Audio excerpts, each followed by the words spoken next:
Ramai orang nak bebas kewangan, tapi ramai juga tersilap langkah, sibuk cari pelaburan yang cepat untung, tapi abaikan tabungan paling kukuh, emas fizikal.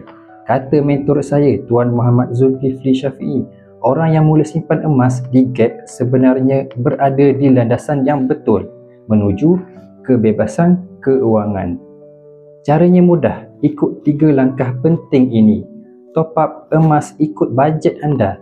Tak perlu tunggu kaya baru nak mula. Asingkan 10% daripada gaji setiap bulan untuk emas Gap. Bila dapat gaji, simpan dulu, baru belanja.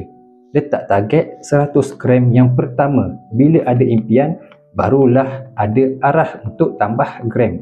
Konsisten dan sabar. Emas bukan skim cepat kaya. Ia tabungan jangka masa panjang yang melatih disiplin dan kawalan diri. Setiap gram yang anda simpan hari ini adalah tiket menuju masa depan yang lebih tenang dan bebas hutang. Kalau anda nak mula menabung emas dengan cara yang betul, rujuk pin video saya. 5 langkah daftar percuma dan saya akan bantu sebaiknya.